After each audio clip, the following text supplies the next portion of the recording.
اب ہم وہ پڑھنے جا رہے ہیں کہ جس کو ہم کہہ سکتے ہیں کہ مادے کے تناظر سے افعال کی اقسام، یعنی مادے کے اعتبار سے فعل کی قسمیں دو ہوتی ہیں، اور مادے کے حساب سے بات ہو رہی ہے۔ ایک وہ ہوتا ہے جس کو فعل صحیح کہتے ہیں، اور دوسرا وہ ہوتا ہے جس کو فعل غیر صحیح کہتے ہیں۔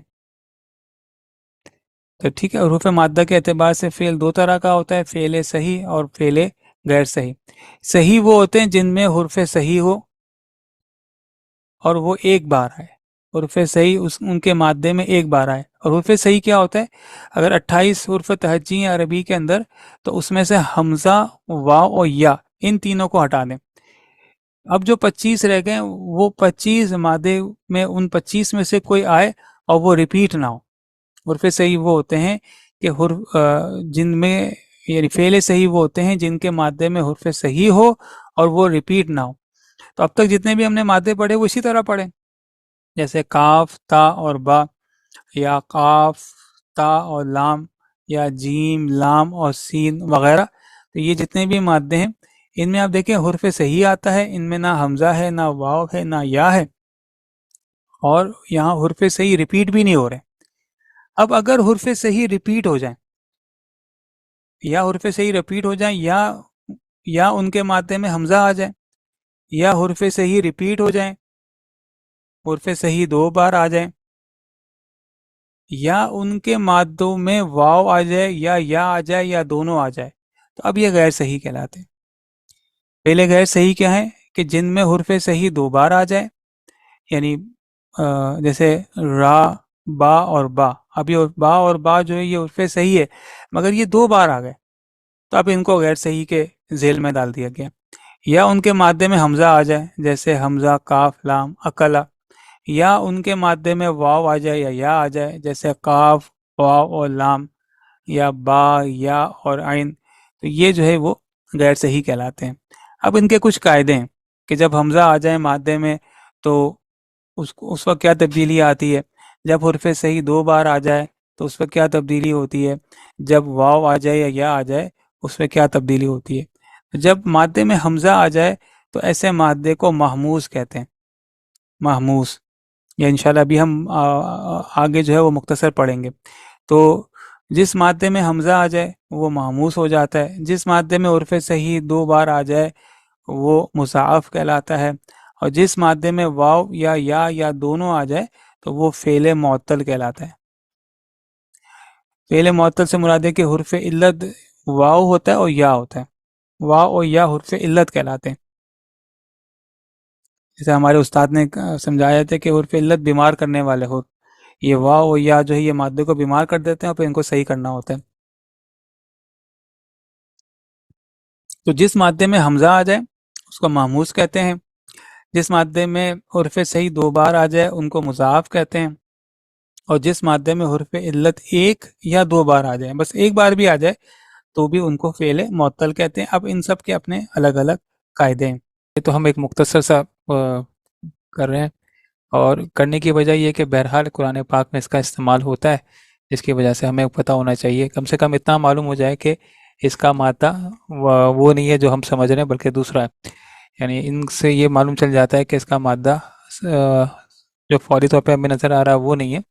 جیسے مثال کے طور پر ہم پڑھ رہے ہیں قالا، تو قالا کا مادہ قاف الف لام نہیں ہے بلکہ کچھ اور ہو سکتا ہے، تو ایک کم سے کم اتنا میں اندازہ ہو جاتا ہے۔ بہرحال اس کے قاعدے تو بہت تفصیل سے ہیں، ہم مختصر سا دیکھ لیتے ہیں، اور میں نے کوشش کی کہ بس وہی سامنے رکھوں جس کا استعمال زیادہ ہوتا ہے، جس کو سمجھنے میں آسانی ہوتی ہے۔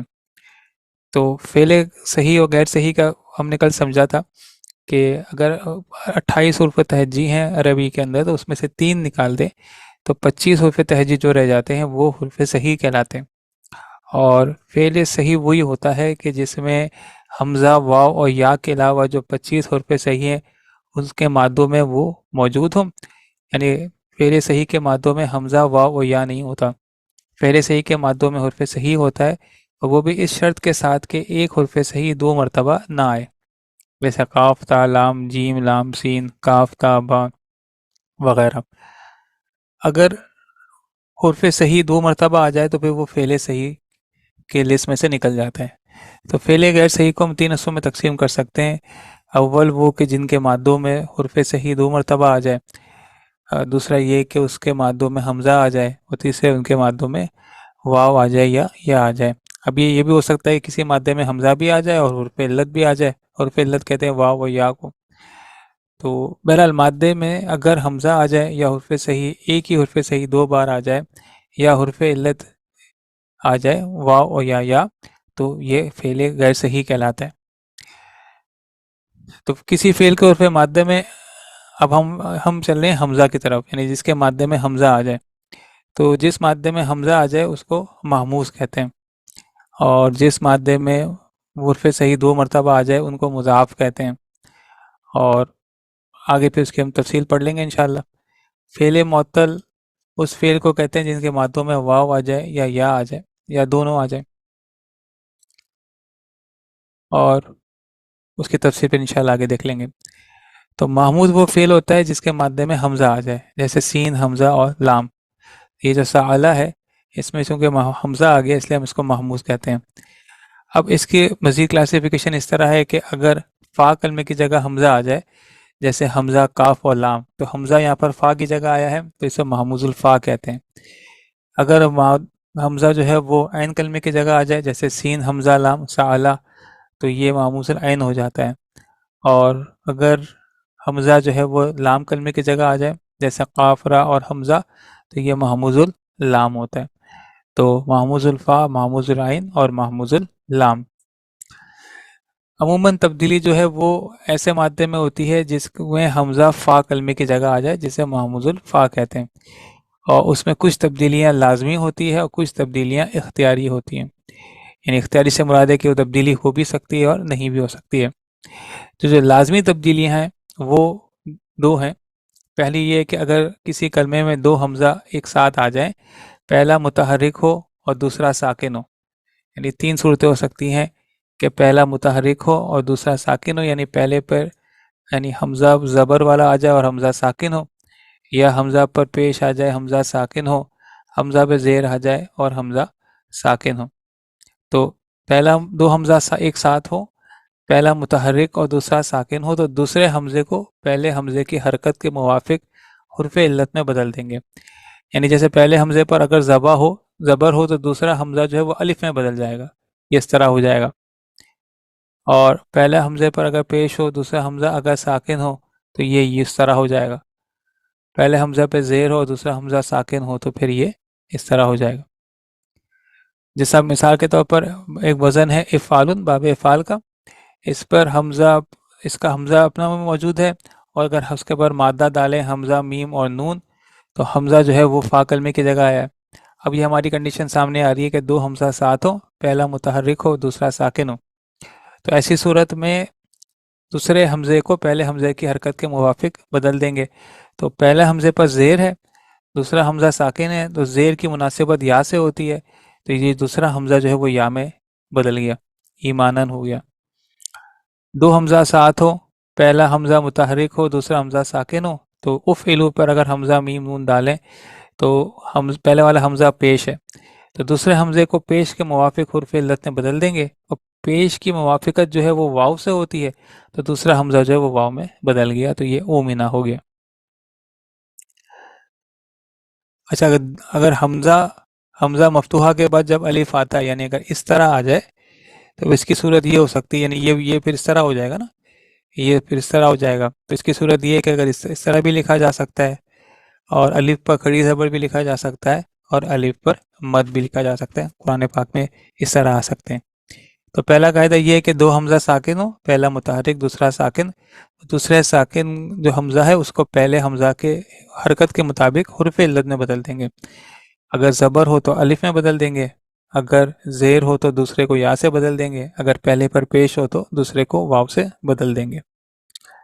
دوسرا بھی قاعدہ وہ بھی لازمی ہے، اور وہ یہ کہ کسی کلمے کے ابتدا میں 2 حمزہ ہوں، 2 مفتوح حمزہ ہو، تو دوسرے حمزے کو واو سے بدل دیں گے۔ مثال کے طور پر جمع مکسر کا ایک اوزان ہے افاعلو، اس پر حمزہ، میم اور را ڈالیں گے تو آمرو ہو جائے گا۔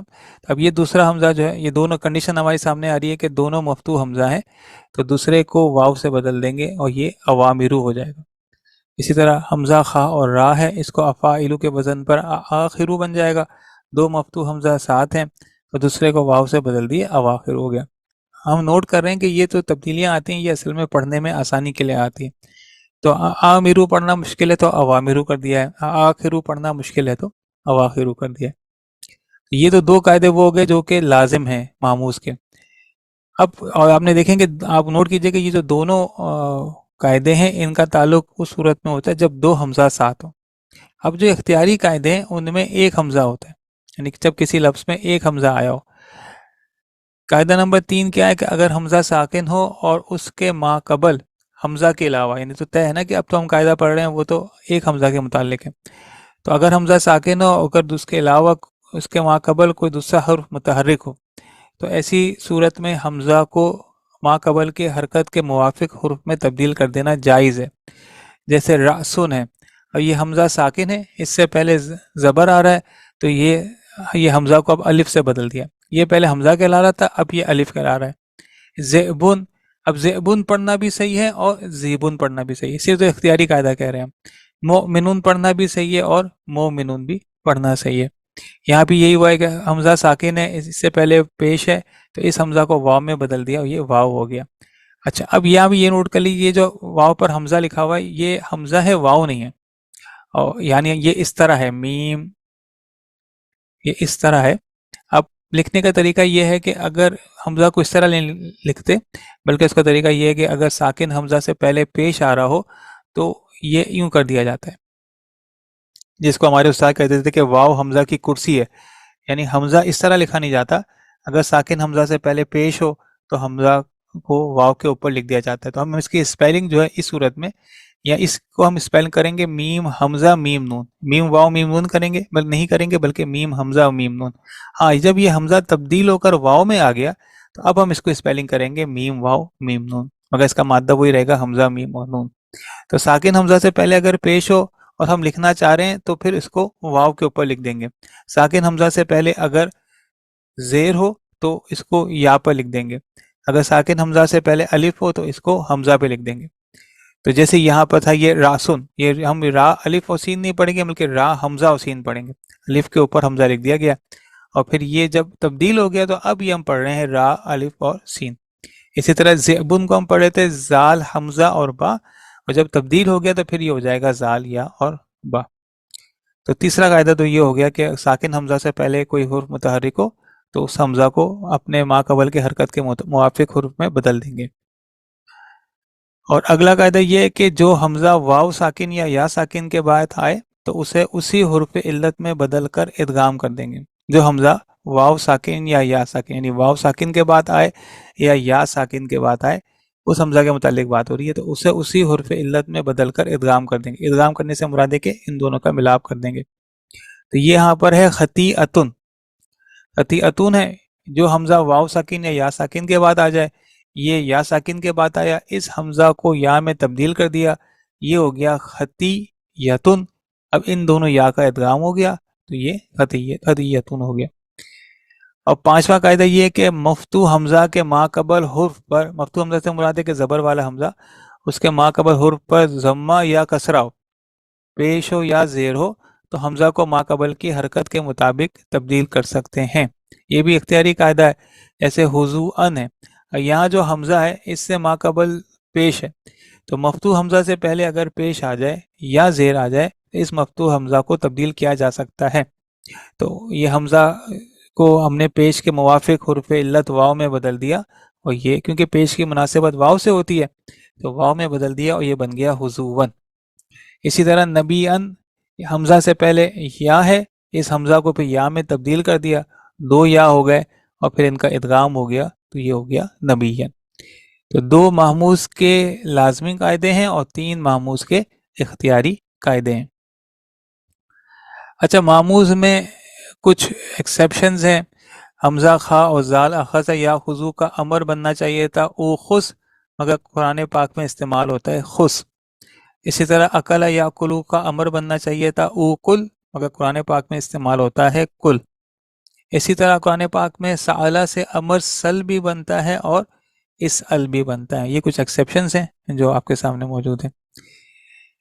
اچھا، پھر اگر حمزہ استفہام کے بعد، حمزہ استفہام کون سا حمزہ ہوتا ہے؟ جو ہم نے جملہ اسمیہ کے تیسرے چیپٹر میں پڑھا تھا، جس سے معنوں میں سوال پیدا ہو جاتا ہے، حل اور آ، اس کو حمزہ استفہام کہتے ہیں۔ اگر حمزہ استفہام کے بعد حمزۃ الوصل سے شروع ہونے والا کوئی فعل آ جائے تو اس صورت میں صرف حمزہ استفہام پڑھا جائے گا، لکھنے اور پڑھنے دونوں میں حذف ہو جائے گا۔ مثال ہے آ استکبرتا۔ یہ خیال رہے کہ یہ جو حمزہ استفہام ہے، اس کے بعد جو حمزہ آئے وہ حمزۃ الوصل ہو، یعنی کہ وہ وصل والا حمزہ جو ہے اگر ما قبل سے ملا کر پڑھا جائے تو یہ سائلنٹ ہو جاتا ہے۔ تو کیا استکبرتا، تم نے تکبر کیا۔ اب یہاں پر ہماری کنڈیشن پوری ہو رہی ہے، حمزہ استفہام کے بعد جو حمزہ آ رہا ہے وہ حمزۃ الوصل ہے، کیونکہ حمزہ پہ زیر آ رہا ہے۔ تو ایسی صورت میں کیا ہوگا کہ صرف حمزہ استفہام رہ جائے گا، استکبرتا کا جو حمزہ ہے حمزۃ الوصل نہ لکھا جائے گا نہ پڑھا جائے گا، تو اس کو لکھا جائے گا استکبرتا۔ اب یہ کافی مشکل ہے کہ اس میں ہم پھنس سکتے ہیں، مگر بہرحال یہ قاعدہ ہے، کیا تم نے تکبر کیا۔ تو استکبرتا، یہ وہاں وہ مثال ہے جس میں حمزہ استفہام کے بعد حمزۃ الوصل آیا ہے، تو حمزہ استفہام رہ جائے گا، حمزۃ الوصل لکھنے اور پڑھنے دونوں میں گر جائے گا۔ اگر حمزہ استفہام کے بعد کوئی معرف باللام اسم آ جائے، یعنی الف لام والا اسم آ جائے، تو حمزہ استفہام کو مد دے دیتے ہیں، جیسے الرجل، تو یہ اور یہ دونوں مل گئے اور الرجل ہو گئے۔ حالانکہ معرف باللام کا حمزہ جو ہے وہ بھی حمزۃ الوصل ہے، مگر یہاں پر اس کا خیال رکھا گیا اور دونوں حمزہ کو رکھا گیا اور ایک مد کا اضافہ ہو گیا۔ تو یہ تو ہو گیا ہمارا محموز کے بہت مختصر سے قاعدے۔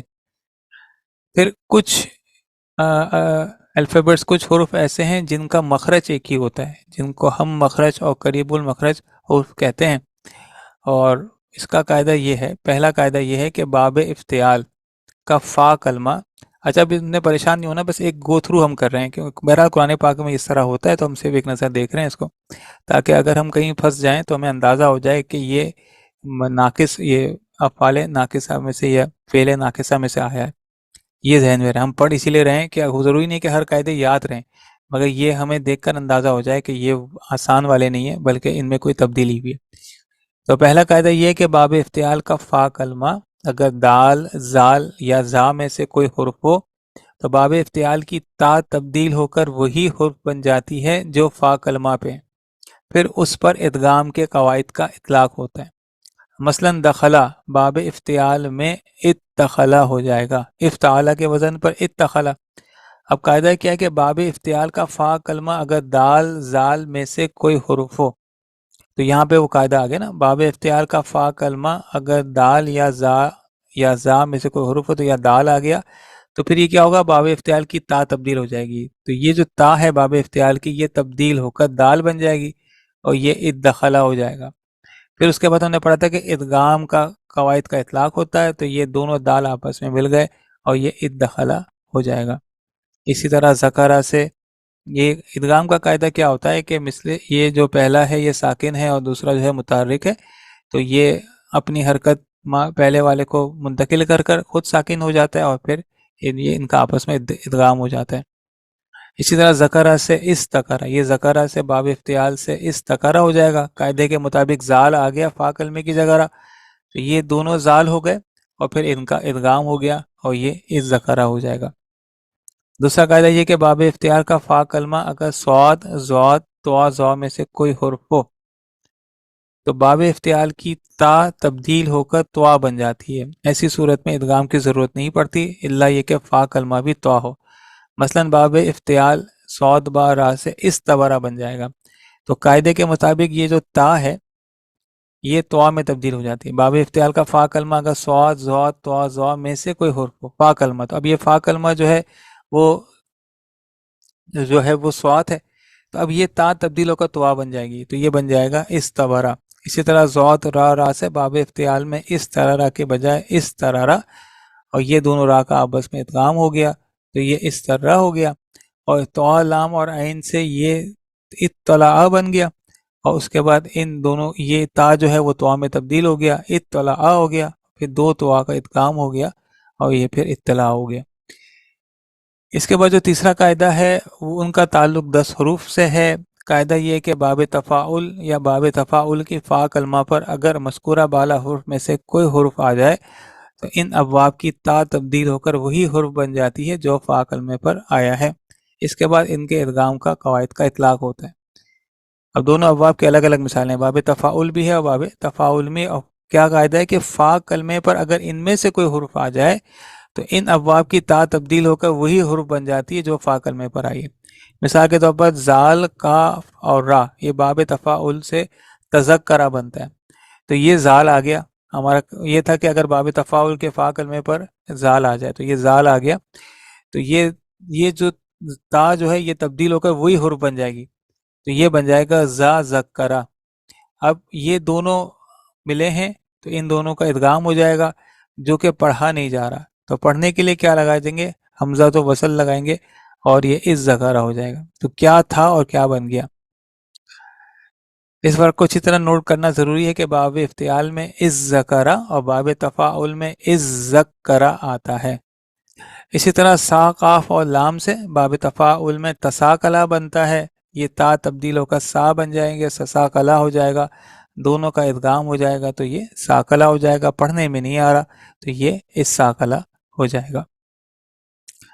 اچھا، یہ تیسرا قاعدہ جو ہے وہ اختیاری ہے، یعنی اس میں تبدیلی کے بغیر اور تبدیل شدہ دونوں شکلیں استعمال ہو سکتی ہیں، یعنی تذکرہ بھی درست ہے اور اس ذکرہ بھی درست ہے، اسی طرح تساکلہ بھی درست ہے اور اس ساکلہ بھی درست ہے۔ ایک اہم بات یہ ہے کہ باب تفاعل اور تفاعل کے فعل مضارع کے جن سیغوں میں دو تا یکجا ہوتی ہے، اور دو تا کہاں یکجا ہوتی ہے؟ حاضر کے 6 سیغوں میں، یعنی 7 سے لے کر 12 تک، وہاں ایک تا کو گرا دینا جائز ہے۔ مثلا تتذکرو اور تذکرو دونوں درست ہیں۔ اب یہ کیا ہے؟ 7واں سیغہ ہے، چوتھا سیغہ بھی ہو سکتا ہے، 7واں سیغہ بھی ہو سکتا ہے، واحد مذکر غائب بھی ہو سکتا ہے، واحد مذکر حاضر بھی ہو سکتا ہے۔ تو قاعدے کے مطابق یہ تا گرائی بھی جا سکتی ہے اور تا رہ بھی سکتی ہے، تو یہ بھی صحیح ہے اور یہ بھی صحیح ہے۔ اسی طرح تتساءلو اور تساءلو دونوں درست ہیں۔ اب ہم آتے ہیں فعل معطل کی طرف۔ فعل معطل وہ فعل ہے جس کے اصل مادے میں کوئی حرف علت ہو۔ حرف علت کس کو کہتے ہیں؟ واو اور یا کو۔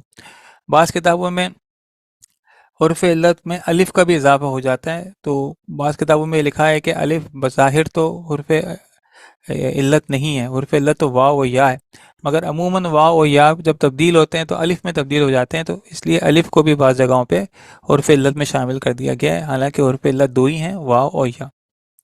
اب ان کی کلاسیفیکیشن کی گئی ہے کہ مثال وہ فعل ہے جس کے مادے میں فا کلمے کی جگہ حرف علت آ جائے، جیسے وعدہ، یہ واو آ گیا فا کی جگہ تو یہ مثال کہلاتا ہے۔ اجوب وہ ہے کہ جس کے مادے میں واو اور یا عین کلمے کی جگہ آ جائے، اور ناقص وہ فعل ہے جس کے مادے میں واو یا لام کلمے کی جگہ آ جائے۔ تو مثال وہ ہے جس کے مادے میں فا کلمے کی جگہ حرف علت، اجوب وہ مادہ ہے جس میں عین کلمے کی جگہ حرف علت، اور ناقص وہ مادہ ہے جس میں لام کلمے کی جگہ حرف علت آ جائے۔ حرف علت کہتے ہیں واو کو اور یا کو۔ اور لفی وہ فعل ہے جس کے مادے میں دو حرف علت آ جائیں، جیسے یہاں پر واو بھی آ جائے، اور واو بھی آ گیا ہے اور یا بھی آ گیا، یہ جس کے مادے میں فا کلمہ نہیں ہے، جس کے مادے میں لام کلمے کی جگہ آ گیا، اس کو میں تو اچھا ہم نے یہ پڑھ لیا کہ مطابقت کیا ہوتی ہے۔ پیش کی مطابقت واو سے ہوتی ہے، عموماً اگر واو سے پہلے زبر یا زیر آ رہی ہے تو پڑھنا مشکل ہو جاتا ہے، اور اگر پیش ہو تو پڑھنا آسان ہو جاتا ہے، تو اسی حساب سے قاعدوں میں بھی تبدیلی آ جاتی ہے۔ اور اگر یا کی مطابقت زیر سے ہے، اگر یا سے پہلے زبر یا پیش ہو تو پڑھنا مشکل ہوتا ہے، تو یا ہو تو زیر ہو تو پڑھنا آسان ہوتا ہے۔ اب قاعدہ کیا ہے کہ اگر واو سے ما قبل کس کو کہتے ہیں کہ پہلے حرف، تو عموماً یہ ہوتا ہے کہ اگر واو سے پہلے زبر آ رہا ہو تو واو کو الف سے بدل دیتے ہیں تاکہ پڑھنے میں آسانی ہو، اگر واو سے پہلے زیر ہو تو واو کو یا سے بدل دیتے ہیں، یہ عام طور پر اس طرح ہوتا ہے۔ اگر یا سے پہلے پیش ہو تو یا کو واو سے بدل دیتے ہیں، اگر یا سے پہلے زبر ہو تو یا کو الف سے بدل دیتے ہیں تاکہ پڑھنے میں آسانی ہو، ان کو پھر قاعدوں کی صورت میں لے آتے ہیں۔ تو پہلے ہم پڑھتے ہیں مثال۔ مثال اس فعل کو کہتے ہیں جس کے مادے میں فا کلمے کی جگہ واو یا آ جائے۔ اب اس کی مزید کلاسیفیکیشن کرتے ہیں۔ اگر تو مادہ فا کلمے کی جگہ آ جائے تو اسے مثال واوی کہتے ہیں، اور اگر مادہ میں فا کلمے کی جگہ یا آ جائے تو اسے مثال یائی کہتے ہیں۔ مثال واوی میں اگر با فتحہ دربا یا حسیبہ ہو تو اس کے مضارع معروف کی واو گر جاتی ہے۔ مثال واوی اگر با فتحہ دربا یا حسیبہ سے ہو تو اس کے مضارع معروف کی واو گر جاتی ہے۔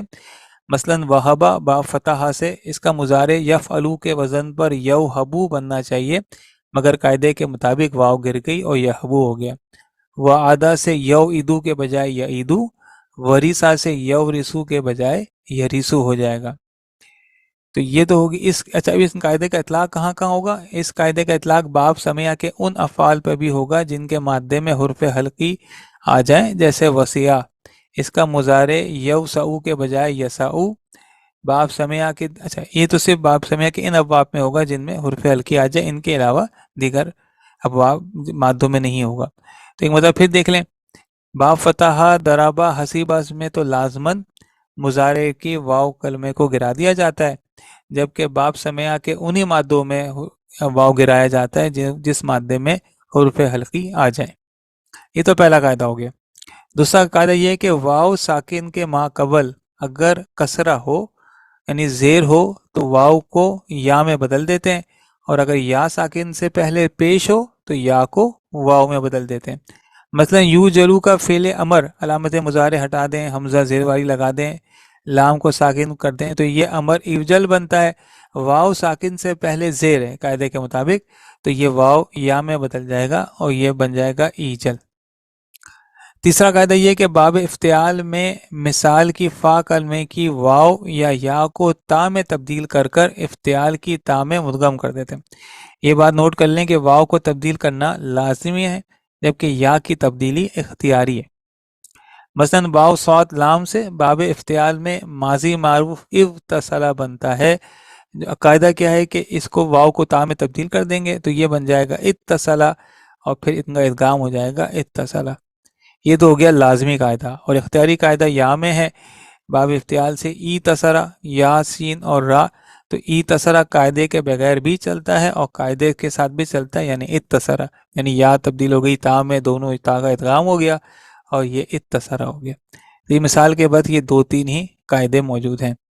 اجوف تھوڑا سا طویل ہے، اور اجوف کس کو کہتے ہیں؟ جس کے مادے میں عین کلمے کی جگہ واو یا آ جائے اسے اجوف کہتے ہیں، اور اگر عین کلمے کی جگہ واو آ جائے تو اسے اجوف واوی، اور اگر یا کلمے کی جگہ واو یا آ جائے تو اسے اجوف یائی کہتے ہیں۔ وہاں تھا مثال واوی اور مثال یائی، یہاں ہے اجوف واوی اور اجوف یائی، یعنی عین کلمے کی جگہ اگر واو آ جائے تو اجوف واوی، اور یا کلمے کی جگہ یا آ جائے تو اسے اجوف یائی کہتے ہیں۔ اب اس میں بھی بہت سارے قاعدے تھے، میں چند ہی قاعدے آپ کے سامنے رکھ رہا ہوں جو میرے خیال سے جن کا استعمال قرآن پاک میں زیادہ دکھنے ہوتا ہے۔ پہلا قاعدہ جس کا بہت زیادہ استعمال ہے، اس کا استعمال ہم آگے ناقص میں بھی پڑھیں گے۔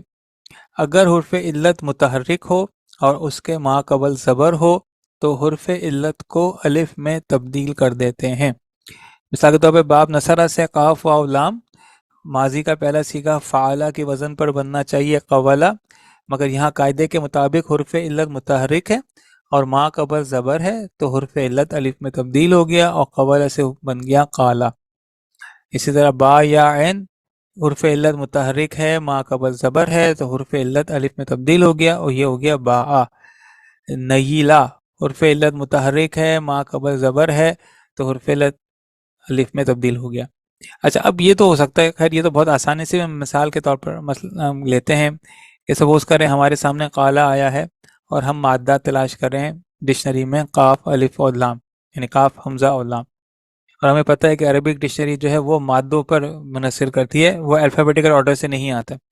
تو جب ہم نے ڈکشنری میں دیکھا قاف الف لام نہیں مل رہا، ایسا کوئی مادہ نہیں ہے قاف الف لام، تو یہ سب پڑھنے کے بعد ہمیں اتنا تو اندازہ ہو جائے گا کہ بھائی ہم جو ڈھونڈ رہے ہیں وہ صحیح نہیں ہے، اس میں کوئی نہ کوئی تبدیلی آئی ہے۔ تو اب قاف الف اور لام میں اتنا تو میں پتہ چل جائے گا کہ قاف تو تبدیل نہیں ہوتا، یعنی کوئی ایسا قاعدہ نہیں ہے کہ واو و یا تبدیل ہو کر قاف بن جائے یا واو و یا تبدیل ہو کر لام بن جائے۔ ہاں یہ تو پڑھا ہے کہ واو یا تبدیل ہو کر الف بن جاتے ہیں، تو اس کا مطلب ہے کہ الف بنا ہے کسی واو سے یا یا سے، کوئی نہ کوئی قاعدہ لگا ہے، اگر ہمیں قاعدہ یاد نہیں آ رہا تو ایسی صورت میں پھر ہمارے پاس دو ہی آپشن ہوں گے کہ ہو سکتا ہے الف جو ہے وہ واو سے بدلا ہو یا الف جو ہے وہ یا سے بدلا ہو۔ تو یہ سب پڑھنے کا یہی فائدہ ہوتا ہے کہ اگر قاعدے یاد بھی نہ ہو تو بھی ہم قریب قریب پہنچنے کی کوشش کرتے ہیں کہ یہ اصلاً کیا مادہ اس میں کیا ہوگا۔ اور اگر ہم چاہ رہے ہیں کہ قرآن پاک کے الفاظ کی ڈکشنری ہو تو وہ الفابیٹیکل آرڈر میں مل جاتی ہے، پورے عربی کے تو مادوں کی صورت میں ملتی ہے، اور اگر صرف قرآن پاک کے الفاظ کی ڈکشنری چاہتے ہیں تو وہ پھر الفابیٹیکل میں آرڈر مل جاتی ہے، جو ماشاءاللہ بہت لوگوں نے اس پر کام کیا ہے۔ جو میرا خیال ہے جو آخری کام ہوا ہے وہ صابر کرنی صاحب کا کام ہے، تعلیم القرآن کے نام سے 4تھی جلد ہے، وہ ڈکشنری کی ہے، اور اس میں بہت اچھا بہتر انہوں نے کام کیا، اور بھی بہت سے لوگوں نے ماشاءاللہ کام کیا۔ تو یہ حرف علت متحرک ہو اور اس کے ما قبل زبر ہو۔ اب متحرک سے مراد ہے کہ زبر بھی ہو سکتا ہے، زیر بھی ہو سکتا ہے، پیش بھی ہو سکتا ہے، تو بس متحرک کہا گیا ہے۔ تو اگر حرف علت متحرک ہو اور اس کے ما قبل زبر ہو تو حرف علت کو الف میں بدل دیتے ہیں۔ اس قاعدے کا اطلاق ماضی کے ابتدائی 5 صیغوں میں ہوتا ہے۔ تو یہی قولا کو دیکھ لیں تو یہ بن جائے گا قالا، قالا، یعنی قولا کے بجائے قالا، قولو کے بجائے قالو، اور پھر قالت، اور پھر قالتا، یعنی 5 صیغوں تک اسی طرح چلے گا۔ اسی طرح باآ، باآ، باؤ، باعت، باعتا، اسی طرح خافا، خافا، خافو، خافت، خافتا، تو یہ 5 صیغوں میں اس طرح چلے گا۔ مضاف کس کو کہتے ہیں؟ مضاف ایسے فعل کو کہتے ہیں جس کے مادے میں ایک حرف صحیح 2 بار آ جائے۔ حرف صحیح کسے کہتے ہیں؟ حمزہ، واو اور یا کے علاوہ جتنے بھی حرف تہجی ہیں وہ حرف صحیح کہلاتے ہیں۔ تو جن افعال کے مادوں میں ایک حرف صحیح 2 دفعہ آ جائے، ہم یاد کر لیں کہ ہم نے کل یہ پڑھا تھا کہ اگر مادوں کے تناظر میں دیکھا جائے تو افعال کو 2 حصوں میں تقسیم کرتے ہیں، صحیح اور غیر صحیح۔ صحیح وہ افعال ہوتے ہیں جن کے مادوں میں حرف صحیح آئے، حمزہ، واو اور یا نہ آئے، اور حرف صحیح بھی ایک بار آئے۔ اور غیر صحیح وہ ہوتے ہیں کہ جن کے مادوں میں حمزہ آ جائے یا واو آ جائے یا آ جائے، یا حرف صحیح 2 بار آ جائے۔ تو کل ہم نے حمزہ والا پڑھ لیا تھا محموس، اور واو اور یا والا ہم نے مثال پڑھ لیا تھا۔ اس درمیان میں مضاف رہ گیا۔ مضاف ایسے اسماء یا افعال کو کہتے ہیں جن کے مادوں میں ایک حرف صحیح 2 دفعہ آ جائے۔ یہ 3 طریقے سے آ سکتا ہے۔ عین اور لام کلمے کی جگہ آ سکتا ہے، جیسے عین اور لام کی جگہ قاف قاف آیا، یا با با آیا، شین قاف قاف اور ہا با با، یا جیسے فا اور عین کلمے کی جگہ آ جائے، جیسے دال دال نون، تو یہ دال دال آ گیا، یا فا اور لام کلمے کی جگہ آ جائے، جیسے سا، لا اور سا، یا قاف، لام اور قاف۔ تو اب یہ ایک حرف صحیح 2 دفعہ آ جائے تو پہلے حرف صحیح کو مثل اول کہتے ہیں، اور دوسرے حرف صحیح کو مثل ثانی کہتے ہیں، یعنی جو ریپیٹ ہو رہا ہے، جو بار بار آ رہا ہے، وہ پہلے کو مثل اول اور دوسرے کو مثل ثانی کہتے ہیں۔ اور اگر ان دونوں کو ملا دیا جائے تو اس کو ادغام کہتے ہیں۔ مثال کے طور پر یہ با ساکن ہے اور یہ با اس پہ تنوین ہے، دونوں کا ادغام ہو گیا تو یہ ربن ہو گیا، تو اس کو ادغام کہتے ہیں۔ اور اگر ادغام نہ ہو تو اس کو فقہ ادغام کہتے ہیں، جیسے دال دال نون، تو اس کا ادغام نہیں ہوا تو اس کو فقہ ادغام کہتے ہیں۔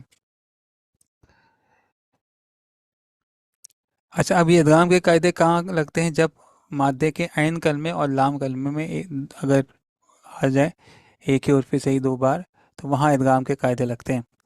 اور ادغام کے قاعدوں میں بنیادی بات ذہن میں یہ رکھنی ہے کہ جو پہلا حرف صحیح ہے جس کو مثل اول کہتے ہیں اس کو ساکن کرنا ہوتا ہے، اور مثل ثانی جو دوسرا حرف صحیح ہے وہ متحرک ہوتا ہے، اور دونوں کو ادغام کر دیا جاتا ہے، اور کبھی کبھی ادغام نہیں بھی ہوتا ہے۔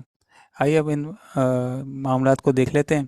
پہلا قاعدہ یہ ہے کہ اگر مثل اول متحرک ہے اور مثل ثانی ساکن ہے، یہ مثل اول متحرک ہے اور مثل اول متحرک ہے اور مثل ساکن ہے، اور مثل ثانی متحرک ہے، تو ان دونوں کا ادغام ہو جاتا ہے۔ تو یہ ربن جو ہے وہ ربن ہو گیا، یا سرن جو ہے وہ سرن ہو گیا۔ تو پہلا قاعدہ یہ ہے کہ مثل اول ساکن ہو اور مثل ثانی متحرک ہو تو ان کا ادغام ہوتا ہے۔ دوسرا قاعدہ یہ ہے کہ اگر مثل اول اور مثل ثانی دونوں متحرک ہوں، جیسے یہ بھی مثل اول ہی متحرک ہے، مثل ثانی متحرک ہے، تو کرنا اصل میں کیا ہوتا ہے کہ مثل اول کو جو ہے نا وہ ساکن کرنا ہوتا ہے۔ تو اسی صورت میں کیا کرتے ہیں کہ مثل اول کی حرکت کو گرا کر اسے ساکن کر دیتے ہیں، تو اس حرکت کو گرا دیا گیا، اب یہ دال بغیر حرکت کے رہ گئی، اور اب ان دونوں کا ادغام ہو گیا اور یہ مدون ہو گیا۔ تو پہلی صورت کیا تھی کہ مثل اول ساکن تھا تو اس کا ادغام کر دیا گیا مثل ساکن کے ساتھ۔ دوسری صورت کیا ہو گئی کہ مثل اول متحرک ہے مثل ثانی بھی متحرک ہے تو مثل اول کی حرکت گرا دی گئی اور ان دونوں کا ادغام ہو گیا. مگر نوٹ کیجئے کہ اس دوسرے والے الف میں اس کے اندر جو ہے مثل اول متحرک تو ہے، مثل ثانی متحرک ہے. مثل اول اپنی حرکت ما قبل کو دے سکتا تھا، مگر ما قبل کو اس لیے نہیں دیا کہ ما قبل کے پاس پہلے سے ہی حرکت موجود تھی، تو اس کو پھر مجبوری میں اپنی حرکت گرانی پڑی. مگر یہ بھی ہو سکتا ہے کہ ما قبل ساکن ہو جائے، جیسے یم ددو ہے. اب یہاں پر ما قبل یعنی مثل اول سے ما قبل جو ہے وہ ساکن ہے. اب یہ اپنی حرکت ما قبل کو منتقل کر سکتا ہے، خود ساکن ہو جائے گا اور پھر اتنا ادغام ہو جائے گا. میں نے وہی عرض کیا تھا نا، اصل میں مثل اول کو ساکن کرنا ہے اور مثل ثانی سے اس کو ادغام کر دینا ہے. تو اس کی 3 صورتیں ہو سکتی ہیں، دوبارہ دیکھ لیتے ہیں. کہ پہلی صورت یہ ہو سکتی ہے کہ مثل اول پہلے سے ہی ساکن ہو، تو ایسی صورت میں یہ مثل ثانی کے ساتھ اس کا ادغام ہو جائے گا. دوسری صورت یہ ہے کہ مثل اول کے پاس حرکت ہے، وہ منتقل کرنا چاہ رہا ہے اپنے ما قبل کو، مگر ما قبل کے پاس حرکت موجود ہے تو یہ اپنی حرکت گرا دیتا ہے. اور تیسری صورت یہ ہے کہ ما قبل کے پاس حرکت نہیں ہے تو یہ مثل اول اپنی حرکت ما قبل کو منتقل کر دیتا ہے. یہ ما قبل کو حرکت منتقل ہو گئی، خود ساکن ہو گیا اور اس کا ادغام ہو گیا. تو یہ 3 صورتیں ہو گئی. ان تینوں صورتوں میں غور کیجئے، مثل ثانی کے پاس حرکت موجود ہے. اب مثل اول کے پاس کبھی حرکت نہیں ہوتی ہے اور کبھی ہوتی ہے. اگر حرکت نہیں ہوتی ہے تو ان کا ادغام ہو جاتا ہے، حرکت ہوتی ہے تو یا تو وہ اپنے ما قبل کو منتقل کر دیتا ہے یا وہ اپنی حرکت گرا دیتا ہے. اگر یہ صورت ہو کہ مثل ثانی ساکن ہو، اب تک تو مثل ثانی متحرک تھا، اگر مثل ثانی اوریجنل ساکن ہو تو پھر اس کا ادغام نہیں ہوتا. جیسے مددہ کا اگر ہم چھٹا سیغہ دیکھیں تو مددتا ہوتا ہے، مددہ مددہ مددو مددت مددتا مددتا، یہ چھٹا سیغہ ہے. اب چھٹے سیغے سے اوریجنلی جو ہے مثل ثانی ساکن ہے، مثل اول متحرک ہے، تو ایسی صورت میں مثل ثانی جو ہے وہ قربانی نہیں دیتا اور ان کا ادغام نہیں ہوتا. مگر بعض اوقات ایسی صورت ہو جاتی ہے کہ کسی وجہ سے مثل ثانی جو ہے وہ ساکن ہو جاتا ہے، اوریجنل ساکن نہیں تھا مگر کسی وجہ سے ساکن ہو جاتا ہے، تو اس پہ پھر ادغام کیا بھی جا سکتا ہے اور ادغام نہیں بھی کیا جا سکتا، یعنی ادغام اور فقہ ادغام دونوں جائز ہیں. مثال کے طور پر مددہ یم ددو، یہ جو بھی ہم کر رہے ہیں اس کا اگر امر بنانا ہے تو اب 2 صورتیں ہو سکتی ہیں. پہلی صورت یہ ہے کہ امر ہم بنائیں اس طرح کا ادغام نہ کریں، کیونکہ ہمارے پاس دونوں آپشن ہیں. تو اصل میں یہ تھا تم ددو، علامت امر بنانے کا طریقہ کیا ہوتا ہے، علامت مضارع ہٹا دیں، حمزہ لگا دیں اور لام کلمے کو ساکن کر دیں. تو یہاں پر یہی ہوا ہے، علامت مضارع تا ہٹا دیا، لام کلمہ یہ ساکن ہو گیا، فا کلمہ حمزہ پیش والی لگا دی کیونکہ عین پر پیش ہے، اور لام کلمہ ساکن ہو گیا. یہ ہو گیا امدت. اور اگر امر اس طرح بنانا ہے کہ ادغام بھی کرنا ہے تو یہ علامت مضارع ہٹانے سے پہلے لام کلمے کو ساکن کر دیا گیا تو یہ تمدود ہو گئی. اب یہاں پر وہ وجہ بن رہی ہے کہ اوریجنلی مثل ثانی ساکن نہیں تھا مگر کسی وجہ سے مثل ثانی ساکن ہو گیا. اگر اوریجنل ساکن ہوتا پھر تو ادغام ہی نہیں ہوتا، جیسے ہم نے اوپر پڑھا. اب یہاں اوریجنل ساکن نہیں تھا، یا اوریجنل تو اس کے اوپر پیش تھا، یہاں پر ساکن ہو گیا کسی وجہ سے، اب ہم ادغام کرنا بھی چاہ رہے ہیں. تو ایسی صورت میں کیا ہو جائے گا کہ مثل اول متحرک ہو اور مثل ثانی اگر ساکن ہو جائے تو ایسی صورت میں پھر ادغام کر دیا جاتا ہے. یعنی یہاں پر اب ادغام کی صورتحال پیدا ہو جائے گی، اور صورتحال کیا ہوگی کہ مثل اول اپنی حرکت ما قبل کو منتقل کر دے گا، یہ ما قبل کو اس سے منتقل کر دیا، اب یہ دونوں ساکن ہو گئے، علامت مضارع ہٹا دیا امر کے لیے تو یہ میم مد ہو گیا، پڑھ نہیں سکتے، تو اب اس کے لیے کوئی حرکت دینی پڑے گی. اب حرکت کس طرح دیں یہ ذرا سا وہ ہے، اس میں یہ ہے کہ اگر ما قبل پیش ہو، یعنی یہاں پر پیش ہے، اگر تو پیش ہے تو اس کو تینوں حرکت دے سکتے ہیں، یعنی مدو بھی کر سکتے ہیں، مدہ بھی کر سکتے ہیں، مدی بھی کر سکتے ہیں. اور اگر ما قبل زبر یا زیر ہو تو پھر پیش نہیں دے سکتے، جیسے فرہ یا فرو. اس کا اگر امر بنائے تو ایک طریقہ تو یہ ہے افرر، یعنی بغیر ادغام کی امر بنا دیں، اور ایک طریقہ یہ ہے کہ اگر ادغام کے ساتھ امر بنانا ہے تو یہ فرہ ہو جاتا ہے اور فری ہو جاتا ہے، کیونکہ ما قبل پہ زیر ہے. تو اگر ما قبل پہ زیر ہو تو پیش نہیں لگائیں گے بلکہ زبر اور زیر لگائیں گے.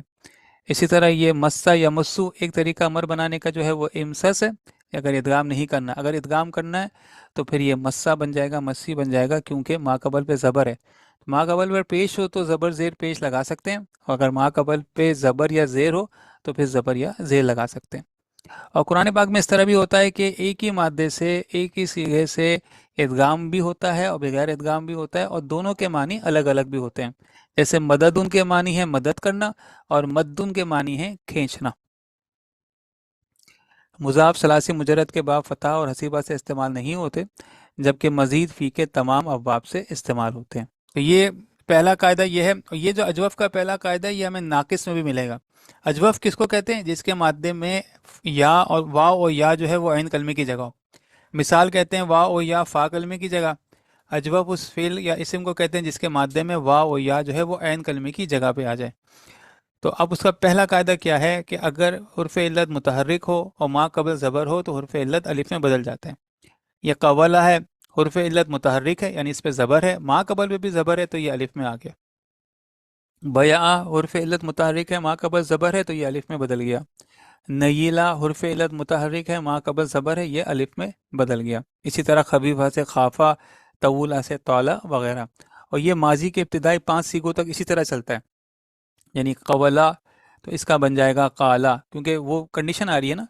پھر قولا تو یہ بن جائے گا قالا، پھر قولو تو یہ بن جائے گا قالو وغیرہ۔ اسی طرح قالا قالا قالو، پھر قالت قالتا، 5 تک اسی طرح ہوگا۔ اسی طرح باآ باآ باؤ باعت باعتا، اسی طرح خافا خافا خافو خافت خافتا۔ تو ماضی کے ابتدائی 5 سیغوں میں یہی کنڈیشن رہتی ہے کہ حرف علت متحرک ہوتا ہے، ما قبل زبر ہوتا ہے، تو یہ قاعدہ لگتا ہے۔ اب اس کا قاعدہ نمبر 2 یہ ہے کہ اگر حرف علت متحرک ہو، اس کا ما قبل ساکن ہو۔ اب تک تو ما قبل متحرک تھا، اگر ما قبل ساکن ہو تو حرف علت اپنی حرکت ما قبل کو منتقل کرتا ہے، منتقل کرنے کے بعد خود تبدیل ہو جاتا ہے جو حرکت اس نے تبدیل کی ہے۔ جیسے خفیفہ سے مضارع ہے یخففو۔ اب حرف علت متحرک، کنڈیشن کیا؟ حرف علت متحرک ہے، حرف علت متحرک ہے، ما قبل ساکن ہے، ما قبل ساکن ہے۔ تو ایسی صورت میں یہ اپنی حرکت ما قبل کو منتقل کرے گا۔ اس نے اپنی حرکت ما قبل کو منتقل کی، یہ خود ساکن ہو گیا، اس نے ما قبل کو زبر منتقل کر دیا۔ اب ما قبل کو جو اس نے حرکت منتقل کی، اس کے مطابق یہ تبدیل بھی ہوگا۔ تو اس نے چونکہ زبر کو منتقل کیا ہے تو زبر کی مطابقت الف سے ہوتی ہے، تو یہ الف بن گیا۔ یہ قالا یقولو، یقولو تھا اصل میں، تو یہ یقولو تھا، یہ یقولو تھا۔ اس نے اپنی حرکت ما قبل کو منتقل کی اور خود پیش کے مطابق تبدیل ہوگا، تو پہلے سے واو موجود تھا تو اس میں مزید تبدیلی کی ضرورت نہیں ہے۔ اسی طرح یب یعو، باب ضربہ سے یبیعو، یہ اصل میں یب یعو تھا، یعنی حرف علت متحرک ہے، ما قبل ساکن ہے، تو اپنی حرکت سے ما قبل کو منتقل کی۔ ما قبل زیر ہے، زیر کی مطابقت یا سے ہوتی ہے، یہ چونکہ پہلے سے یا تھا اس لیے اس کی تبدیلی کی ضرورت نہیں ہے۔ تو عموماً اس قاعدے کا اطلاق جو ہے مضارع کے ابتدائی 5 سیغوں سے ہوتا ہے، جیسے یقولو یقولانی، یقولونا، تقولو تقولانی۔ اسی طرح یبیعو یبیعانی، یبیعونا یبیعینا، اسی طرح 5 سیغوں تک ہو جائے گا۔ پھر اجوف کا قاعدہ نمبر 3 ہے کہ اگر اجوف کے عین کلمے کے ما بعد، اب تک تو پہلے والی بات چل رہی تھی، پہلا قاعدہ کیا تھا کہ ما قبل متحرک ہو، ما قبل زبر ہو، دوسرے میں کیا تھا کہ ما قبل ساکن ہو، اب تیسرا کیا ہے؟ ما بعد آ گیا۔ اگر اجوف کے عین کلمے کے ما بعد حرف پر علامت سکون ہو، خواہ ساکن ہونے کی وجہ سے ہو یا مضموم ہونے کی وجہ سے ہو، دونوں صورتوں میں عین کلمے کا اصلی یا تبدیل شدہ حرف علت گر جاتا ہے۔ مثال کے طور پر کاف واو لام سے چھٹا سیغہ بنتا ہے یقلنا، حرف علت متحرک ہے، ما قبل ساکن ہے، تو اب پہلے تو حرف علت متحرک ہے، ما قبل ساکن ہے، تو اس نے اپنی حرکت منتقل کر دی، یہ بن گیا یقلنا۔ اب تیسرا قاعدہ لگا کہ حرف علت کے ما بعد ساکن ہو تو حرف علت گر جاتا ہے، یعنی عین کلمے کا اصلی یا تبدیل شدہ حرف علت گر جاتا ہے، تو یہ عین کلمے کا واو گر گیا، یہ یقلنا ہو گیا۔ یہاں تک تو بات کلیئر ہو گئی۔ ہم نے اس پہ 2 قاعدے لگائے۔ پہلا قاعدہ یہ لگایا ہے کہ حرف علت متحرک ہے، ما قبل ساکن ہے، تو حرف علت نے اپنی حرکت ما قبل کو منتقل کر دی، خود اس کے مطابق ہو گیا، تو یہ پہلے سے ہی واو موجود تھا تو تبدیلی کی ضرورت پیش نہ آئی۔ پھر تیسرا قاعدہ یہ کیا ہے کہ اگر ما بعد پر علامت سکون ہو، تو ما بعد پر علامت سکون ہے تو یہ جو حرف علت ہے یہ گر جائے گا، یعنی عین کلمے کا حرف علت گر جاتا ہے۔ اب اس کے بعد 2 میں سے کوئی ایک کنڈیشن ہوگی۔ ہم یہ دیکھیں گے کہ اگر اس کے بعد فا کلمہ اصلاً ساکن تھا، فا کلمہ یہاں پر کیا ہے؟ قاف، کیا قاف ساکن تھا؟ اگر فا کلمہ ساکن تھا، جیسے اس کنڈیشن میں فا کلمہ ساکن تھا نہیں، یہ قاف جو ہے یہ فا کلمہ ہے، تو یہ فا کلمہ ساکن تھا۔ اگر اس کے بعد فا کلمہ ساکن تھا تو دوسرے قاعدے کے تحت انتقال حرکت کی وجہ سے متحرک ہوا ہے، تو اس کی حرکت برقرار رہے گی، یعنی ہم اس میں کوئی تبدیلی لے کے نہیں آئیں گے۔ یعنی واو نے چونکہ اپنی حرکت ما قبل کو منتقل کی تھی، دوسرے قاعدے کے تحت انتقال حرکت کی وجہ سے یہ متحرک ہوا ہے، ایسی صورت میں اب اس کی حرکت میں کوئی تبدیلی نہیں آئے گی. تو اب یہ یقولنا سے آخر تک اسی طرح چلے گا. اچھا، مضارع کے آخری 7 صیغوں پر اسی طرح چلے گا. اور اگر کاف واو لام سے امر حاضر بنائیں تو وہاں بھی یہی قاعدہ لگے گا. تقولو ہے، اس کا 7واں صیغہ تقولو ہو گیا. تقولو تھا، تقولو ہو گیا، علامت مضارع ہٹا دیا، لام کلمہ ساکن کر دیا، یہ قول ہو گیا. 2 حرف علت آ گئے تو مطلب سوری یہاں پر یہ حرف علت کے ماں بعد ساکن ہو گیا تو یہاں حرف علت گر جائے گا، یعنی واو حذف ہو جائے گا قاعدہ نمبر 3 کے مطابق. تو ابھی کیا سیریز چلے گی؟ کل، یہ کل کی سیریز چلے گی. اور اس کے بعد کولا، کولو، کولی، کولا، کلنا، اسی طرح چلے گا. یعنی تیسرے قاعدے کے مطابق اگر حرف علت کے بعد ساکن ہے تو حرف علت گر جائے گا، چاہے وہ اصلی ہو یا تبدیل شدہ ہو. تو پہلی کنڈیشن کیا تھی کہ حرکت منتقل کرنے کے بعد، یعنی تمام پروسیس کے بعد دیکھیں گے فا کلمہ اوریجنل ساکن تھا یا متحرک تھا. اگر تو بعد میں متحرک ہوا ہے تو اس کی حرکت کو تبدیل نہیں کریں گے. مگر اگر یہ دوسری صورت کیا ہے کہ اگر اصلاً مفتوح تھا، یعنی پہلے سے زبر موجود تھا، تو اس کو باب نصرہ یا کرومہ میں پیش دے دیتے ہیں ورنہ زیر دے دیتے ہیں. جیسے کاف واو لام سے اب ہم ماضی کا چھٹا سیگا دیکھ رہے ہیں. چھٹا سیگا بنتا ہے قولنا. قولنا کے بعد یہاں قاعدہ نمبر 3 کیا لگا کہ حرف علت کے ماں بعد ساکن ہے تو حرف علت گر گیا. اب یہ بن گیا کلنا. اب یہ کلنا بن گیا. اب یہ جو فا کلمہ ہے یہ اوریجنلی متحرک تھا، یعنی فا کلمہ اصلاً مفتوح تھا تو باب نصرہ کرومہ میں ضمہ دے رہتے ہیں. تو چونکہ اس کا تعلق باب نصرہ سے اس لیے اس میں پیش لگ گیا. اور خفیفہ سے مضارع کا چھٹا سیگا بنتا ہے خفنا.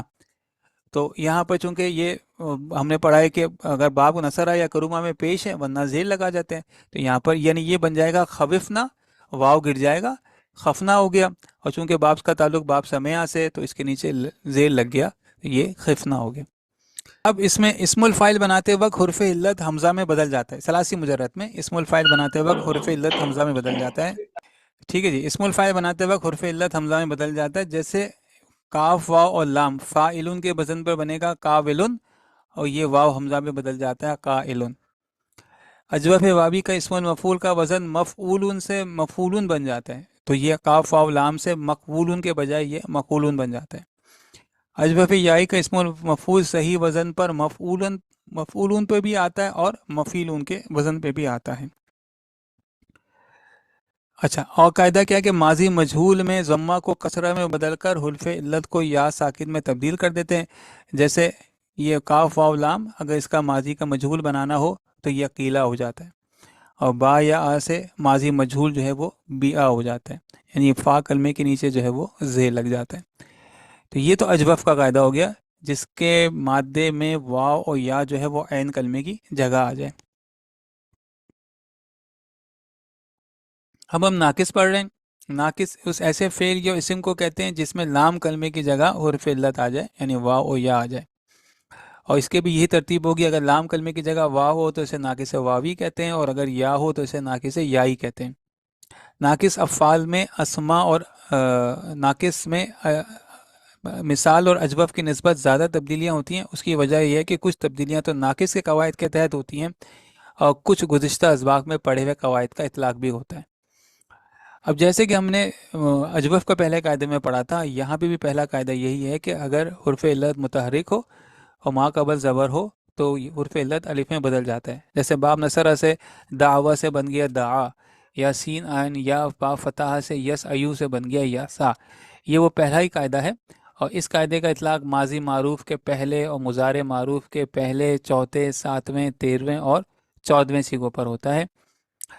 اجوف میں اس قاعدے کا اطلاق قاعدے کے اطلاق کے وقت واو اور یا دونوں کو تبدیل کر الف ہی لکھا جاتا ہے، جیسے قولا سے قالا اور بیا سے باع. لیکن ناقص میں جب اس قاعدے کا اطلاق کرتے ہیں تو تبدیل شدہ الف کو لکھنے کا طریقہ ناقص واوی اور ناقص یائی سے مختلف ہوتا ہے.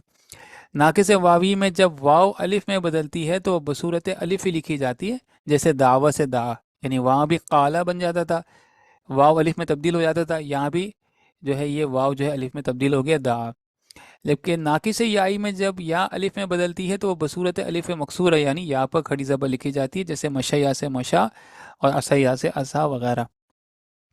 وہاں تو ایسا نہیں تھا، وہاں تو الف میں بدل جاتا تھا، چاہے واہ ہو چاہے یا ہو، جیسے بیا سے با ہو جاتا تھا، مگر یہاں پر ناقص یاہی میں ناقص یاہی میں جو ہے یا وہ الف میں بدل جاتا ہے۔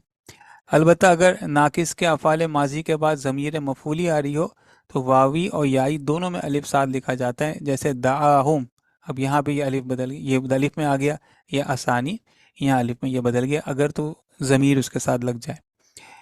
ناقص کا قاعدہ نمبر 2 یہ ہے کہ اگر کسی صیغے میں 2 حرف علت آ جائیں تو ناقص کا حرف علت محذوف ہو جائے گا۔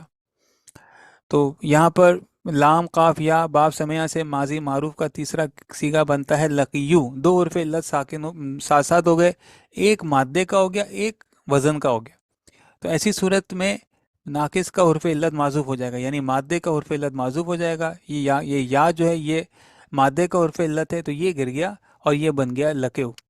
یہ پہلا حصہ تو ہم نے کر لیا کہ حرف علت معذوف ہو جائے گا تو ہم نے حرف علت معذوف کر دیا۔ اب اگلا اسٹیپ یہ ہے کہ اب اگر عین کلمے پر ضمہ یا کسرہ ہو، عین کلمہ کیا ہے یہاں پر؟ قاف، اگر عین کلمے پر ضمہ یا کسرہ ہو تو اس حرکت کو باقی رہنے والے حرف کی علت کے مطابق بدل دیں گے۔ تو یہاں پر ضمہ ہے یعنی یہ کسرہ ہے یہاں پر، تو یہ واو کے مطابق اس میں تبدیلی آ گئی اور لقو ہو گیا۔ کرنا یہ تھا کہ اگر تو زیر ہو یا پیش ہو فا کلمے پر تو جو باقی رہنے والا حرف علت ہے، یہاں پہ حرف علت باقی رہنے والا کیا ہے؟ واو، اس کے مطابق یہ زیر سے پیش میں تبدیل ہو گیا۔ اسی طرح یرمیونا تھا اور یہاں پر یا گر جائے گا، یرمیونا ہو جائے گا، اور پھر واو کے مطابق میم پر پیش آ جائے گا اور یہ بن جائے گا یرمونا۔ اور دوسری صورت یہ ہو سکتی ہے کہ اگر عین کلمے پر زبر ہے تو وہ برقرار رہے گی، جیسے یہ بن جاتا ہے دعویٰ، تو یہاں پر جو ہے وہ حرکت کو تبدیل نہیں کریں گے۔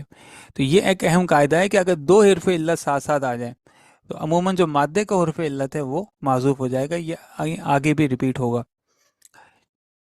اس میں مزید تفصیلات ہے، میں نے نوٹس بھیجے ہیں، پھر آپ اس میں دیکھ لیجیے گا۔ ناقص کا قاعدہ نمبر 3 یہ ہے کہ حرف علت حذف ہو جائے گا اگر اس کے بعد والا حرف ساکن ہو اور اس کے ماقبل حرف پر زبر ہو، جیسے دال عین واو باب نصرہ سے ماضی معروف کا چوتھا صیغہ ہوتا ہے دعوت، حرف علت متحرک ہے اس کے بعد ساکن ہے تو یہ حرف علت گر جائے گا کیونکہ اس سے پہلے زبر بھی ہے، تو دعوت سے بن گیا دعات۔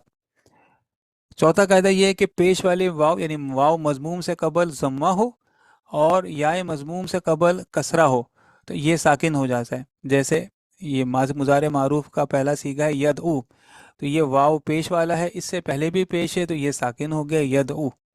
اور یرمیو ہوتا ہے، یا پر پیش ہے اور اس سے پہلے زیر ہے تو یہ یرمیوں کے بجائے یرمی پڑھتے ہیں۔ پانچواں قاعدہ یہ ہے کہ ناقص واوی میں واو بدل جائے گا یا میں اگر اس سے ما قبل حرف پر زیر ہو، جیسے دال عین واو سے ماضی مجہول کا پہلا صیغہ بنتا ہے دو ایوا، تو یہ یا میں بن جائے گا، بدل جائے گا اور یہ بن جائے گا دویا۔ تو اس قاعدے کا اطلاق ماضی مجہول کے علاوہ باب سمیہ اور حسیبہ کے ماضی معروف پر بھی ہوگا۔ چھٹا قاعدہ یہ کہ ناقص واوی کی واو بدل جائے گی یا میں اگر یہ کسی لفظ میں چوتھے نمبر یا اس کے بعد واقع ہو اور اس سے ماقبل حرف پر ضمہ نہ ہو، جیسے دال عین واو سے مضارع مجہول کا پہلا صیغہ بنتا ہے یدعو، تو اب کنڈیشن اس پہ لگ رہا ہے کہ ناقص واوی کی یاوی کی واو بدل جائے گی، یہ واو ہے، یا میں اگر یہ کسی لفظ میں چوتھے نمبر یا اس کے بعد واقع ہو، تو یہ 1 2 3 یہ واو چوتھے نمبر میں، تو یہ یا میں تبدیل ہو گیا اور اس سے پہلے پیش بھی نہ ہو تو ید او سے بن گیا ید آؤ۔ اور یہاں پہ قاعدہ لگائے کہ اگر یا پر پیش ہو اور اس سے پہلے زبر ہو یعنی حرف علت متحرک ہو ما قبل زبر ہو تو حرف علت الف میں بدل جائے گا، اور ناقص یائی میں حرف علت الف میں جو اس طرح بدلتا ہے کہ وہ الف مکسورہ ہو جاتا ہے۔ اسی طرح یک شو سے یہ بن گیا یک شیو اور یہ بھی بن گیا ہے یکشا۔ ناقص میں فعل امر، اسم الفاعل، اسم المفعول اور مصدر میں بھی کچھ تبدیلیاں ہوتی ہیں۔ جب ساکن حرف علت کو مجزوم کر دیں گے تو وہ حذف ہو جائے گا، جیسے دال عین واو سے مضارع معروف کا 7واں صیغہ ہوتا ہے تدعو، اس کا جب امر بنائیں گے علامت مضارع ہٹا دیں گے اور لام کلمے کو ساکن کر دیں گے تو یہ بن جائے گا ادعو، اور اس قاعدے کے مطابق یعنی ساکن حرف علت معذوف ہو جائے گا کو معذوف کر دیں گے تو وہ حذف ہو جائے گا، تو یہ ادعو میں اس کو ہم نے ساکن کر دیا ہے، یہ ساکن حرف علت جو ہے اس کو ہم ہٹا، اس کو ہم نے یہ مضموم کر دیا ہے تو اب یہ لکھنے میں بھی نہیں آئے گا اور یہ بن جائے گا ادعو۔ اسی طرح یدعو پہ جب لم داخل ہوگا یعنی اوریجنل تو بنے گا تدعو، یہ اوریجنل ہے، اور اس کو جب آپ مزید مضموم کریں گے، یعنی واو ساکن پہلے ہی موجود تھا، اس کو مزید مضموم کریں گے تو اب اس کے بعد رہا ہی نہیں، کچھ بھی نہیں رہا سوائے یہ کہ وہ اپنے آپ کو خود قربان کر دے اور وہ خود ہی گر گیا اور یہ ادعو بن گیا۔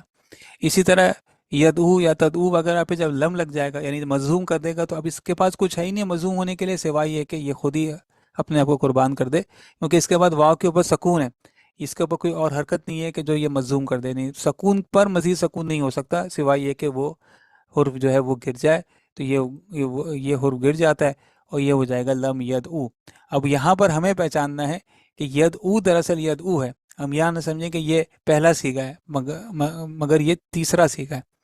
تو یہ سب ہم ایک نظر اسی لیے دیکھ رہے ہیں کہ ہمیں ان چیزوں کا پتہ ہو، اور منصوب جب ہوگا تب یہ گرے گا نہیں، کیونکہ اس کے پاس تو زبر لگانا ہے تو زبر لگ جائے گا اور ساکن کے اوپر زبر لگ جائے گا، تو یہاں تو منصوب میں تو یہ مسئلہ نہیں ہے۔ قاعدہ نمبر 8 یہ ہے کہ حرف علت گر جاتا ہے اگر اس پر تنوین ہو، یعنی پیش والی تنوین ہو اور اس سے ما قبل حرف متحرک ہو۔ عموماً یہ اسم الفاعل میں استعمال ہوتا ہے، اگر ما قبل حرف پر زبر ہو تو اسے تنوین فتح کر دیتے ہیں، ورنہ تنوین کسرہ، جیسے اسم الفاعل دائون سے بن جاتا ہے دائیون، اور اس قاعدے کے مطابق اگر اس پہ تنوین ضمہ ہو، اس سے ما قبل حرف متحرک ہو تو یہ گر جاتا ہے، اور اگر اس سے پہلے زیر ہو تو یہ دو زیر ہو جاتے ہیں، تو یہ دائیون سے بن گیا ہے دائن۔ اور آخری ہمارے پاس جو ہے وہ لفیف ہے، اور لفیف کون سا اسم یا فعل ہے جس کے مادے میں دو حرف علت آ جائیں تو اسے لفیف کہتے ہیں۔ اگر حرف علت فا اور لام کلمے کی جگہ آ جائیں تو انہیں لفیف مفروق کہتے ہیں، یعنی فا اور لام کلمے کی جگہ، یعنی فرق آ گیا دونوں میں ڈسٹینس آ گیا تو یہ مفروق ہو گیا، جیسے واو کاف اور یا، واو فا کی جگہ آیا یا لام کلمے کی جگہ آیا تو یہ لفیف مفروق ہو گیا۔ اب دیکھیں ایک طرف سے یہ مثال ہے کیونکہ فا کلمے کی جگہ جو ہے حرف علت واو آیا ہے، اور دوسری طرف جو ہے یہ ناقص ہے کیونکہ یہ لام کلمے کی جگہ آیا۔ لفیف مفروق فا کلمے پر حرف علت ہونے کی وجہ سے مثال ہوتا ہے، اور لام کلمے پر حرف علت ہونے کی وجہ سے ناقص بھی ہوتا ہے۔ لفیف مفروق پر مثال اور ناقص دونوں کے قواعد کا اطلاق ہوگا، یعنی اس کے فا کلمے کا حرف علت مثال کے قواعد کے تحت اور لام کلمے کا حرف علت ناقص کے مطابق میں تبدیلی آئے گی۔ نوٹ کر لیں کہ لفیف مفروق میں فا کلمے پر ہمیشہ واو اور لام کلمے پر یا آتی ہے، ایسا نہیں ہوتا کہ فا کلمے پر یا آ جائے اور لام کلمے پر واو آ جائے، سوائے یا، دال اور یا، یہ ایک ایکسیپشن ہے جس سے لفظ یدن ماخوذ ہے۔ لفیف مفروق ثلاثی مجرد کے باب ضربہ اور سمیہ سے آتا ہے، جبکہ باب حسیبہ سے بہت ہی کم استعمال ہوتا ہے، چنانچہ اس کے فا کلمے کی واو پر مثال کا قاعدہ جاری ہوتا ہے، یعنی باب ضربہ اور حسیبہ کے مضارع سے واو گر جاتی ہے، مگر باب سمیہ کے مضارع میں اکثر و بیشتر برقرار رہتی ہے، جبکہ تینوں ابواب کے لام کلمے پر ناقص کا قاعدہ جاری ہوتا ہے، جیسے باب ضربہ میں وقیا یو کیو، تو یہ ہم نے پڑھا تھا کہ یہ واو گر جاتا ہے تو یہ یقی ہو گیا۔ ایک طرف تو وقیا میں حرف علت متحرک ما قبل زبر ہے تو ناقص کا قاعدہ لگا اور یہ وقع ہو گیا، اور دوسری جانب یو کیو میں دونوں قاعدے لگے، اس میں جو ہے وہ مثال کا قاعدہ بھی لگا ہے کہ واو گر گیا، اور اس میں ناقص کا قاعدہ بھی لگا ہے کہ یا پر پیش ہے اس سے پہلے زیر ہے تو یہ یا ساکن ہو گیا، تو یو کیو پہ تو دونوں قاعدے لگے ہیں، مثال کا بھی لگا ہے اور ناقص کا قاعدہ بھی لگا ہے۔ اور حسیبہ میں جیسے ولیہ یولیو سے ولیہ میں تو حرف علت متحرک ہے مگر ما قبل زبر نہیں ہے، تو اس میں تو کوئی تبدیلی نہیں آئی، مگر یولیو میں واو گر گیا، قاعدے کے مطابق ہم نے پڑھا تھا کہ مثال میں باپ حسیبہ سے واو گر جاتا ہے تو یہ واو گر گیا، اور ناقص میں بھی ہم نے پڑھا ہے کہ پیش والی یا سے پہلے اگر زیر ہو تو یہ ساکن ہو جاتا ہے، تو یہ اس کا قاعدہ بھی لگ گیا۔ اسی طرح باب سمیہ سے وہیہ یو حیو سے بھی وہیہ یوہا بن جاتا ہے۔ لفیف مفروق میں مثال اور ناقص دونوں کے قواعد کا اطلاق کا خاص اثر یہ ہوتا ہے کہ اس کے امر حاضر کے پہلے سیغے میں فعل کا صرف عین کلمہ باقی بچتا ہے، جیسے وقع یقی سے امر جب ہم بنائیں گے تو یعنی تقیو ہونا چاہیے، امر جب ہم بننا اس کا جو 7واں سیغہ ہوگا تقیو ہوگا، اور علامت مضارع ہم نے ہٹا دیا اور یا کلمے کو ساکن کر دیا تو یقی بن گیا۔ جب ہم نے اس کو اب ہم نے پڑھا کہ اب اس کو مضموم کرنا ہے، یہ تقیو اس کو مزید مضموم کریں گے تو یہ پھر اس کے پاس کچھ ہے ہی نہیں سوائے یہ کہ اپنے آپ کو قربان کر دے، اور یہ صرف جو ہے وہ کی رہ جاتا ہے۔ تو تقی کو جب ہم امر بنانے کے لیے مضموم کریں گے تو علامت مضارع تا ہٹا دیں گے، اور لام کلمے کو لام کلمہ پہلے ہی ساکن تھا، مزید ساکن کریں گے تو یہ گر جائے گا اور یہ صرف کی بن جائے گا۔ تو یہ لفیف کا بھی ہے کہ ایک حرف بھی رہ جاتا ہے۔ یہ تو ہو گیا مفروق، اور اگر ساتھ ساتھ ہو دونوں واو اور یا تو اسے مقرون کہتے ہیں، جیسے را واو اور یا، واو اور یا دونوں ساتھ ساتھ ہوں۔ تو ایک طرف سے دیکھیں یہ اجوف ہے، اور دوسری جانب دیکھیں تو یہ مثال ہے، اجوف بھی ہے اور مثال بھی ہے، مگر اس پر اجوف کے قواعد کا اطلاق نہیں ہوتا اور صرف ناقص کے قواعد کا اطلاق ہوگا، یعنی اس میں صرف لام کلمے میں جو حرف علت آئے گا صرف اسی میں تبدیلی آئے گی۔ لفیف مقرون میں عام طور پر کسی مادے کے عین اور لام کلمے پر حرف علت یکجا ہو جاتے ہیں، اور اس میں عموماً یہی ہوتا ہے کہ پہلے واو آتا ہے اور پھر یا آتا ہے۔ اب اس میں کیا ہوگا کہ اس میں ناقص کا قاعدہ لگے گا، جیسے دربا سے گوایا اور یغوی، یہاں پر حرف علت متحرک ہے اور ما قبل زبر ہے، تو یہ حرف علت تبدیل ہو گیا الف میں ناقص کے قاعدے کے مطابق جو اب ہم نے پڑھا، اور یہ یغویو ہے، اس میں بھی ناقص کا قاعدہ لگا کہ یا پیش والی ہو، اس سے پہلے زیر ہو تو یا ساکن ہو جاتا ہے اور یہ یغوی ہو جاتا ہے۔ اسی طرح سویہ یسویو سے حرف علت متحرک ہے مگر ما قبل زبر نہیں ہے، اس لیے کوئی تبدیلی نہیں آئی، مگر یہاں پر یا پر پیش ہے تو اس پہ تبدیلی آ گئی اور یہ یسوا ہو گیا۔ بعض دفعہ لفیف مقرون مضاف بھی ہوتا ہے، یعنی عین کلمہ اور لام کلمہ دونوں واو یا دونوں یا ہوتے ہیں، جیسے جین واو اور واو، اب یہ ایک طرف لفیف بھی ہے اور دوسری طرف یہ مضاف بھی ہے، تو یعنی کہ اس پر مضاف کا قاعدہ بھی لگ سکتا ہے اور لفیف کا قاعدہ بھی لگ سکتا ہے۔ اسی طرح ہا یا اور عین یا، تو ان میں ادغام بھی ہو سکتا ہے اور فقہ ادغام بھی ہو سکتا ہے، یعنی یا سے یا بھی بھی صحیح ہے، اور یا ادغام بھی ہو سکتا ہے اور بغیر ادغام بھی ہو سکتا ہے۔ اسی طرح یا یو سے ادغام بھی کیا جا سکتا ہے اور بغیر ادغام بھی کیا جا سکتا ہے۔ اور لفیف مقرون کے اسم الفاعل کا ایک وزن فعیلون بھی ہوتا ہے، جیسے قاف واو یا سے قویون۔